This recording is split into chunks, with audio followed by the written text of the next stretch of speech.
ചൂട് വരികയാണ്. ഓടി വന്ന് ഭഗവാനെ ആശ്രയിച്ചു. ഈ ഇരുമ്പ് ഈ സത്രി എന്നെ നശിപ്പിച്ചാലും എന്റെ കുട്ടി അല്ലെങ്കിൽ എന്റെ ഗർഭം നശിപ്പിക്കല്ലേ എന്ന് പ്രാർത്ഥിച്ചു. എന്നെ രക്ഷിക്കണേ നല്ല പ്രാർത്ഥിച്ചു. എന്റെ കുഞ്ഞിനെ രക്ഷിക്കണം.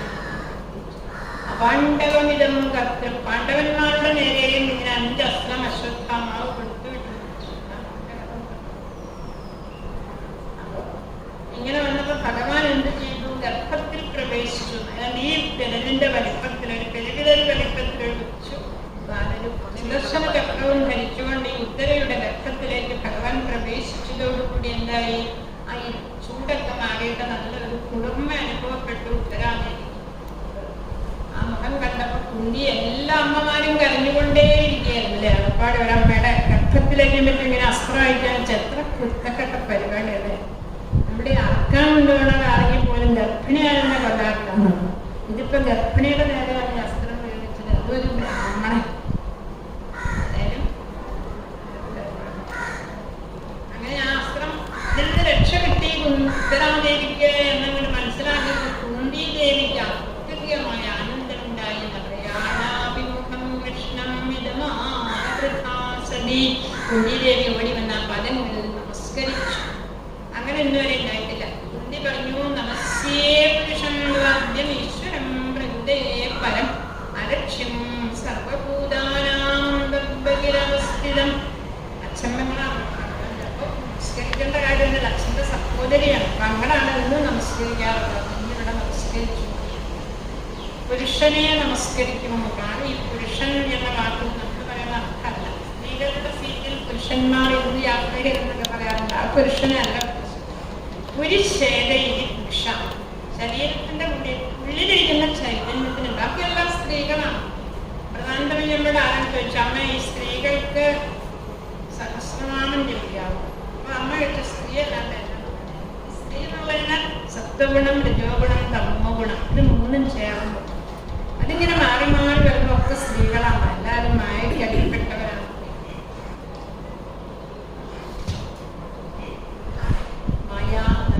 സകല ഭൂതങ്ങളുടെയും ഉള്ളിലും പുറത്തും ഇരിക്കുന്നവനാണെങ്കിലും അകത്ത് മാത്രമല്ല, അകത്തും പുറത്തും ഇരിക്കുന്നുവെങ്കിലും കാണാൻ പറ്റുന്നില്ല. എന്തുകൊണ്ട് കാണാൻ പറ്റുന്നില്ല? മായാജപനികർച്ചന്നം, മായയാകുന്ന ഒരു തിരിശീലം. എന്നൊക്കെ പറയാനും മാറ്റിന് തണ്ട് വലിക്കണ എങ്ങനെയാണെന്ന് നമുക്ക്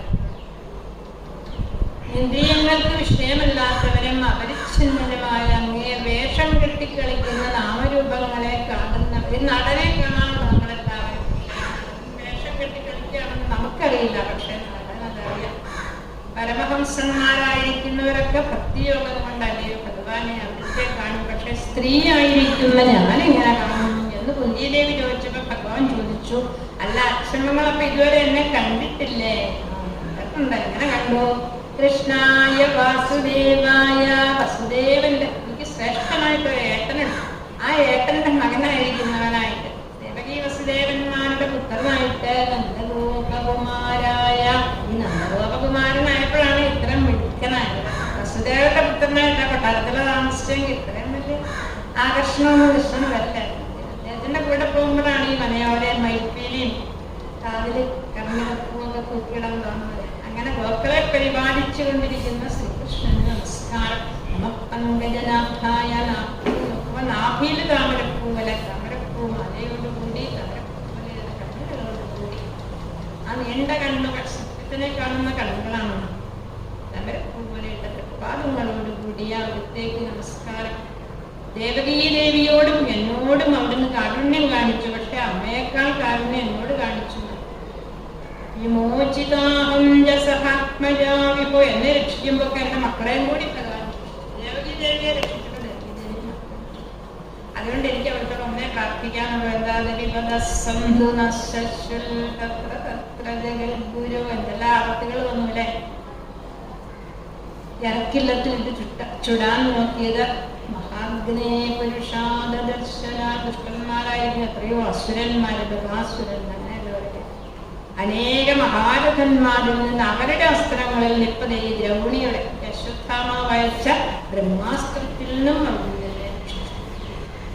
അതുകൊണ്ട് എനിക്ക് എപ്പോഴും ആപത്തുകൾ ഉണ്ടായാൽ മതി. ആപത്ത് അപ്പപ്പോൾ ഞങ്ങൾക്ക് ഉണ്ടായിക്കോട്ടെ. പ്രാർത്ഥിക്കുന്ന അവിടുത്തെയൊക്കെ ദർശനം ആപത്തുണ്ടാവണമെന്ന് പ്രാർത്ഥിക്കുന്നത് നല്ലതാണ്. ആപത്തുണ്ടാവും, അതുണ്ടാവാതെ കൊണ്ട് പറ്റില്ലല്ലോ അല്ലെ. ദേവി തന്നെ പറയുന്നില്ലേ, ദേവി മഹാത്മ്യത്തിന്റെ അവസാനത്തിലുണ്ട് ഇനി ഒരു ശുംഭന്മാരുണ്ടാവും. അന്നേരം ഞാൻ പിന്നെ നിങ്ങൾക്ക് ഭാര്യ സഹായത്തിരിക്കുന്നു വിചാരിക്കണ്ട, ആപത്തുണ്ടാവും. ആപത്താന്റെ പരീക്ഷയാണ്. സ്കൂളിൽ പഠിക്കുന്ന കുട്ടികൾക്ക് പരീക്ഷ പാസ്സായാലേ പുതിയ പുതിയ സ്ഥാനങ്ങളൊക്കെ കിട്ടുള്ളൂ. വലിയ ആപത്തൊന്നും ഇല്ലാത്തവർ അങ്ങനെ നിൽക്കുള്ളൂ. ഇപ്പൊ ദുര്യോധന അവാർഡ് ആർക്കും കൊടുക്കാറില്ല, അർജുന അവാർഡൊക്കെ കൊടുക്കാറ്. അതുകൊണ്ട് എനിക്ക് ആപത്ത് എപ്പോഴും ഉണ്ടാവണം. ജന്മ ഐശ്വര്യം അതുകൊണ്ടൊക്കെ അഹങ്കരിച്ചിരിക്കുന്ന ആളുകൾക്ക് ത്വാമോചനം അവരുടെ പേര് പറയാൻ പോലും അവർക്ക് പറ്റില്ല. ജരാസന്ധനൊക്കെ ഭഗവാനെ പുരുഷോത്തമാണല്ല, പുരുഷാർത്ഥമാണെന്ന് അതൊക്കെ അറിഞ്ഞൂടാ ഭഗവാനെ എങ്ങനെ വിളിക്കുന്നത്. പിന്നെ എന്താ അങ്ങനെയുള്ള അവിടെ ആളുകളൊക്കെ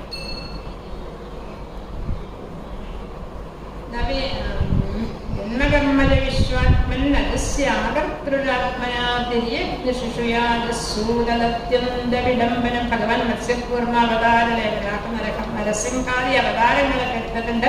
അതൊക്കെ ഒരു വക ലീലമാണ്. എന്നാൽ എന്നെ ഏറ്റവും അധികം ആകർഷിച്ചതൊന്നുമല്ല. ഗോപ്യാദേ നമ്മൾ ധാരാളം ചിത്രങ്ങളിൽ കാണുന്നതാണ്. യശോദാദേവി കണ്ണനെ പിടിച്ച് വെറുതെ കെട്ടിയിട്ട് അയ്യോ എന്നാൽ ആ കണ്ണിക്കൂടെ ഒരു കപടമായ രീതിയിൽ കണ്ണീരൊക്കെ വന്നില്ലേ. ഹേ കൃഷ്ണ, അത് ഓർക്കുമ്പോ ഞാൻ ഇങ്ങനെ പെട്ടുപോലേ. യാതൊരുവനിൽ നിന്നാണോ ഭയപ്പെടുന്നത്. ഇപ്പൊ മരണം എടുത്തൂലെ, അന്തകൻ വരുമ്പം അശ്വമായോ അമ്മേന്ന് വിളിച്ചാലും മതി. മൃത്യു വരും നേരം ദുർഗദുർഗേരീനാല്ലേ അങ്ങനെ ജപിക്കുകയാണെങ്കിൽ എന്താകും? മുക്തി തരാതിരിക്കാൻ കൊടുങ്ങല്ലൂരമ്മയ്ക്ക് കഴിയില്ലാന്ന്. അത്രമാത്രം അമ്മേന്ന് ആ സമയത്ത് ഒന്ന് വിളിച്ച അന്തകം പോലും പേടിച്ചു. അങ്ങനെയുള്ള ഭഗവാൻ അമ്മയുടെ ആ കയറിനെ അടി കിട്ടുമോ എന്ന് പേടിച്ചില്ലേ കണ്ണീരൊടുക്കി നിൽക്കുന്ന ആ രംഗം എന്തിനാണ് ഭഗവാന്റെ അവതാരം എന്ന് ചോദിച്ചാൽ, മലയപർവ്വതത്തിൽ ചന്ദനം എന്നൊരു മരമുണ്ട്. ആ മലയപർവ്വതത്തിന്റെ സമീപത്തുകൂടി നമ്മൾ പോയാൽ നല്ല കാറ്റ് വരും, നല്ല സുഗന്ധം. അപ്പൊ എങ്ങനെ അറിയും അവിടെ ചന്ദനമുണ്ട് എന്നറിയും. ഇതുപോലെ ഭഗവാൻ യദുവംശത്തിൽ ജനിച്ചത് എന്തിനു വേണ്ടിയിട്ടാണ്? യദുവംശത്തിനൊരു പേരുണ്ടാകും. ഭഗവാൻ ജനിച്ച വംശം, ഭഗവാന്മാരുടെ വംശം. നമ്മുടെ നാമസ്കന്ധത്തിലൊക്കെ വിസ്തരിച്ച് പറയും. വേറെ ചിലർ പറയുന്നു ദേവകീ ദേവി വസുദേവന്മാരുടെ പുണ്യത്തിന് വേണ്ടി, അവരുടെ പുണ്യം കൊണ്ടാണ്. ഭാരാവതരണായ അന്യം, ഭാരം നശിപ്പിക്കാൻ വേണ്ടി ബ്രഹ്മാവ് പ്രാർത്ഥിച്ചിട്ടാണ് എന്ന് പറയുന്നു. ഈ സംസാരത്തിൽ നമ്മളെ പോലുള്ള ആളുകൾ അജ്ഞാനം വിദ്യാകാമകർമ്മഭി അങ്ങനെ ക്ലേശിക്കുന്നവർക്ക് ശ്രവണ സ്മരണാണി കേൾക്കാനും സ്മരിക്കാനും ഒക്കെ യോഗ്യങ്ങളായ കർമ്മങ്ങളെ ചെയ്യാൻ അവർക്കാണ് എന്ന് പറയുന്നു. നമ്മോട് പറയുന്നു ഏതൊരു ജനം ഇന്ദിരവരുടെ ചരിത്രത്തെ അടിക്കടി പാടുന്നു, കേൾക്കുന്നു, കീർത്തിക്കുന്നു. ഭഗവാൻ ആ നാവ് തന്നിരിക്കുന്ന എന്തിനു വേണ്ടിയിട്ടാണ്? ഭഗവാന്റെ നാമം ജപിക്കുക. അങ്ങനെ സന്തോഷിക്കുന്ന അവരുടെ സംസാര പരമ്പരകളെ നശിപ്പിക്കും. അതിനു വേണ്ടിയാണ് കൃഷ്ണാവതാരം. കൃഷ്ണാവതാരം ഈ ഞങ്ങളൊക്കെ നമ്മളെല്ലാവരും തന്നെ നമുക്കെല്ലാവർക്കും അറിയാം. കൊടുങ്ങല്ലൂരിന് കേട്ട ആരായിട്ട് നമസ്കരിച്ചു. എന്താ കാരണം? ഗുരുനാഥൻ പറയാറുണ്ട്, ഗുരുവായൂരപ്പൻ ഗുരുവായൂരിലിരിക്കുകയല്ല, ഗുരുവായൂരപ്പനിൽ ഗുരുവായൂരിരിക്കണം. കൊടുങ്ങല്ലൂർ അമ്മയിലാണ് ഈ നഗരം ഇരിക്കുന്നത് അല്ലെ, അമ്മയില്ലെങ്കിൽ നഗരം ഇരിക്കും. അതുപോലെ അവിടുന്ന് ആരാണ്? കേവയം നാമരൂപാഭ്യം. അവിടുന്ന് ഇല്ലെങ്കിൽ ഞങ്ങളൊക്കെ ഈ പാണ്ഡവന്മാരും ആരാണ്? യദുക്കൾ ആരും നാമരൂപങ്ങളെ കൊണ്ടുവരും. ഒരു പേരുമില്ല ആൾക്കാർ. ഭഗവാൻ ഉണ്ടായത് കൊണ്ടാണ് പാണ്ഡവന്മാർക്കും നമുക്ക് എല്ലാവർക്കും അംഗീകാരങ്ങളൊക്കെ കിട്ടുന്നത്. അവിടുന്ന് പോയി കഴിഞ്ഞാൽ ഈ ഭൂമി ഇതുപോലെ വരില്ല. ഇപ്പൊ അവസാനം അനാദ്യനദ്യുതന്റെ എല്ലാം ഇങ്ങനെ ഐശ്വര്യപൂർണമായിട്ട് വൈദ്യത്തെ കുറിച്ചൊക്കെ കേട്ടു. ശ്രീരാമചന്ദ്രന്റെ സാന്നിധ്യം ഉള്ളത് കൊണ്ട് ആ അന്തരീക്ഷമൊക്കെ അങ്ങനെ സ്വർണ്ണമയമായിട്ടിരിക്കണം. അതുകൊണ്ട് അവിടുന്ന് സ്നേഹപാശമിമം ചിന്തീഗ്രഹം പണ്ടുഷു വൃഷ്ടിഷു. കുന്തിദേവിയുടെ ഭർതൃഗ്രഹം പാണ്ഡവന്മാരുടെ അടുത്താണെങ്കിൽ സ്വന്തം ഗൃഹം സുദേവനും എടുക്കുക. അതുകൊണ്ട് എനിക്ക് പാണ്ഡവന്മാരിലും കൃഷ്ണികളിലുമുള്ള ഈ സ്നേഹബന്ധം, ഈ സ്നേഹപാശം കൊണ്ട് മുറിച്ചു കളഞ്ഞു തരണം എന്ന് പ്രാർത്ഥിച്ചു. ഭഗവാൻ പറഞ്ഞ കാര്യം മാത്രം പറയണ്ട. ഒരമ്മ വന്നിട്ട് അല്ലെ സ്നേഹപാശം മുറിച്ച് വേണമെന്ന് സമ്മതിക്കാൻ പറ്റുമോ? അത് പറ്റില്ല. അപ്പൊ അപ്പൊ പറഞ്ഞു അങ്ങനെയല്ല, സ്നേഹപാശം മുറിച്ചു കളയാമല്ലോ, അത് അങ്ങയിലേക്ക് ആക്കിത്തരാം. ഗംഗേമുഖമുദന്നതി, ഗംഗാനദി എങ്ങനെയാണോ സമുദ്രത്തിലേക്ക് ഒഴുകിക്കൊണ്ടിരിക്കുന്നത്, അത് എത്തിരി കാപ്പിടിച്ചിട്ട് പോവാറുണ്ട്. ഹനുമാൻ പറഞ്ഞില്ല ഞാൻ ഇങ്ങനെയുള്ള ഹനുമാന്റെ മുമ്പിലും മൈനാകപർവ്വതം പൊങ്ങി വരികയാണ്. ബ്രേക്ക്ഫാസ്റ്റിനുള്ള സാധനങ്ങളൊക്കെ ആയിട്ട് വന്നത്, നല്ല പുട്ടും കടലൊക്കെ ഉണ്ടായിരുന്നു. പക്ഷെ ഹനുമാൻ പറഞ്ഞു ഇപ്പൊ വേണ്ട, ഞാൻ ശ്രീരാമന്റെ കാര്യത്തിന് പോവുകയാണ്.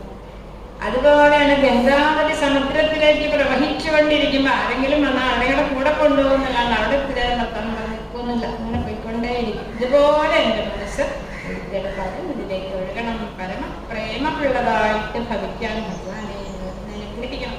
വഴിക്ക് തടസ്സമുണ്ടായ അതിനെല്ലാം തട്ടിക്കളഞ്ഞ് ഗംഗാജലം സമുദ്രത്തിൽ ചേരും നിർഗുണമായ ഭക്തിയാണ്.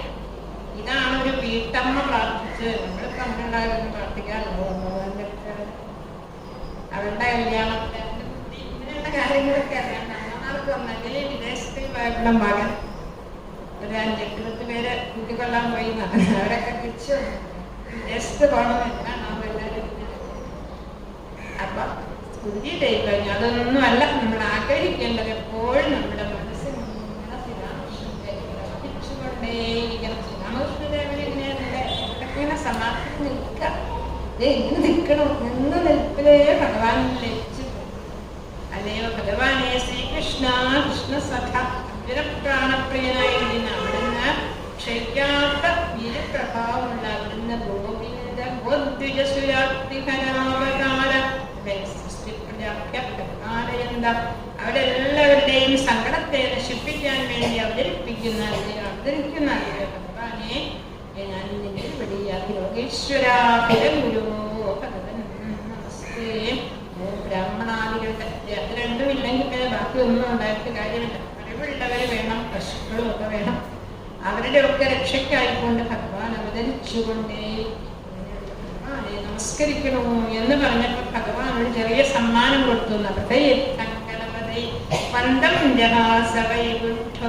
വൈകുണ്ഠവാസിയായ ഭഗവാൻ ആ മായ ഒരു ചെറിയ മയയെ മോഹിപ്പിക്കുമ്പോൾ ഒന്ന് പുഞ്ചിരിച്ചു. കുന്തിദേവിക്ക് അത് മതി. അത് കഴിഞ്ഞ് പോവാമെന്ന് വിചാരിച്ചപ്പോൾ ദൃഷ്ടിര മഹാരാജാവ് ദുഃഖിച്ചിരിക്കുന്നു. ദൃഷ്ടിര മഹാരാജാവ് ഓരോരുത്തർക്കൊക്കെ വെളിയിടാൻ തുടങ്ങിയപ്പോൾ കുന്തിദേവി പറഞ്ഞത്രേ, അതെ ആ കർമ്മനും കട വെളിയിടുന്നുണ്ടോ. ഈ ശരിക്കും ദൃഷ്ടിര മഹാരാജാവ് എന്തായിരുന്നു ചിന്തിച്ചുകൊണ്ടിരുന്നത്, എങ്ങനെയെങ്കിലും ഈ കർമ്മം ഒന്ന് ചത്തു കിട്ടിയാൽ മതിയായിരുന്നു എന്നാണ്. അർജുനനെ കൊല്ലുന്ന ഒരു ചെറിയ സംശയം ഉണ്ടായിരുന്നു. അതുകൊണ്ട് കർമ്മനെ എങ്ങനെയാ കൊല്ലണ്ടേന്ന് ധ്യാനിച്ചിരുന്ന അവസാനം എന്തായി, ഇതേ സമയമായപ്പോ അമ്മ പറയണു അവരുടെ കട വെടിയിട്ടുള്ള നിന്റെ ജ്യേഷ്ഠനാണ്. ആലോചിച്ച് നോക്കണേ, നമ്മൾ ഈ പക വെച്ചുകൊണ്ടിരിക്കുന്ന ആളുകൾ നമ്മുടെ ജ്യേഷ്ഠന്മാരും അനിയന്മാരും കേൾക്കാം കാണാം. അപ്പൊ അങ്ങനെ ആ ഒരുപാട് ദുഃഖങ്ങൾ അല്ലെ, പല നിരവധി സ്ത്രീകൾക്കും വൈധവ്യം ഉണ്ടായി, കുട്ടികളൊക്കെ മരിച്ചു പോയി. ദുഃഖമാണ് ഞാൻ കാരണം ലോകം അനുഭവിച്ചതിന് ഞാനതെല്ലാം അനുഭവിക്കും, നരകം എന്നൊക്കെ അദ്ദേഹം തോന്നുകയാണ്. ഇതിലീത പ്രജാദ്രോഹ അപ്പൊ സർവധർമ്മങ്ങളെയും അറിയുന്ന ഭീഷ്മപിതാമഹന്റെ അടുത്തേക്ക് ധർമ്മപുത്ര മഹാരാജ് ചോദിച്ചിരുന്നു. ഭീഷ്മപിതാമഹന് ഉടുത്തത് മാറിയെടുക്കാതെ വസ്ത്രം പോലും ഇല്ലാതെ കണ്ട അസ്ത്രക്കിടക്കയില കിടക്കണം, മഞ്ഞിട്ടൊരു കിടക്ക പോലും. എന്നിട്ട് പോലും ആ ഭീഷ്മപിതാമഹന്റെ അടുത്തേക്കാണ് ആ രാജ്യത്തിന്റെ ഭാരതഭൂമിയുടെ മുഴുവനും അധികാരം കിട്ടിയ ധർമ്മപുത്ര മഹാരാജാവ് നമസ്കരിച്ചു. അപ്പൊ ഭഗവാനോട് കൂടി ധനഞ്ജയാ സദയം വിരോചനൃപ കുബേര ഇവ കുര്യകൈരി.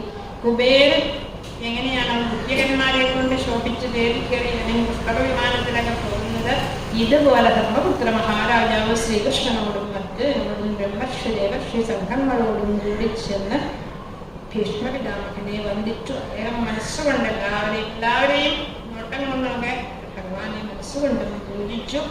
അങ്ങനെ പറഞ്ഞു കാര്യങ്ങളൊക്കെ ഭീഷ്മപിതാമഹൻ പറഞ്ഞു. ധർമ്മപുത്ര മഹാരാജാവിനോട് അങ്ങയെപ്പോലെ ഒരു രാജാവ്, ലളിതാപാണിയായ ഒരു ഗോദരൻ, പതിവ്രതാരത്നമായിട്ടൊരു ഭാര്യ, ഗാണ്ഡീവമേന്തിയ അർജുനൻ, പിന്നെ സുഹൃൽ കൃഷ്ണ, എന്നിട്ടും വിപത്ത് അങ്ങേക്ക് എന്തെല്ലാം അപത്തുകൾ. അതിന്റെ കാരണം എന്താണെന്ന് ചോദിച്ചാൽ ആദ്യം പറഞ്ഞത് പരമമായ സത്യത്തിനെ അല്ല എല്ലാവരും ധ്യാനിച്ചത്, ശ്രീകൃഷ്ണനെ തന്റെ അമ്മാവന്റെ മകൻ എന്നൊക്കെ വിചാരിച്ചു.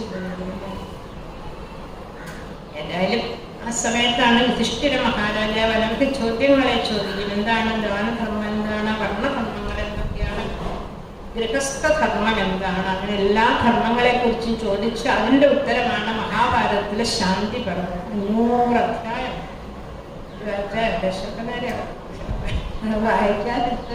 വായിക്കണം തോന്നുന്നുണ്ടെങ്കിൽ ആ ഒരു ക്ഷമയ്ക്ക് തന്നെ നമസ്കരിക്കും. അത്രമാത്രം വായിക്കാനുള്ളത്. അപ്പോ അതെല്ലാം കഴിഞ്ഞപ്പോ ചോദിച്ചു, കിമേകം ദൈവതം ലോക, എന്തെല്ലാവരുടെ സഹസ്രനാമം ചൊല്ലാറില്ലേ? വിഷ്ണു സഹസ്രനാമം.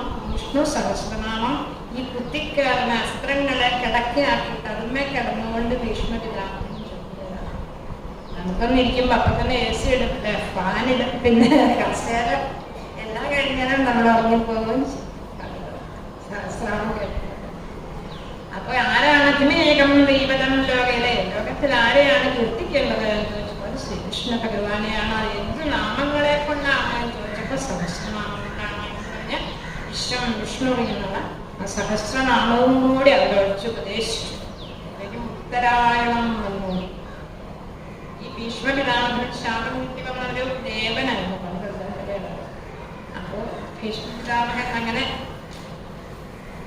ഭഗവാന്റെ ഉത്തരായണം വന്നതോടുകൂടി ഇനി ലോകത്തിൽ ജീവിക്കുണ്ടായി വിചാരിച്ചുകൊണ്ട് സഹസ്രണിയിൽ തന്റെ അറിവ് മുഴുവനും ഭഗവാൻ സമർപ്പിച്ചിട്ട് പീതാംബരകാരിയായി തന്റെ മുമ്പിൽ നിൽക്കുന്ന ഭഗവാനില് കണ്ണടയ്ക്കാതെ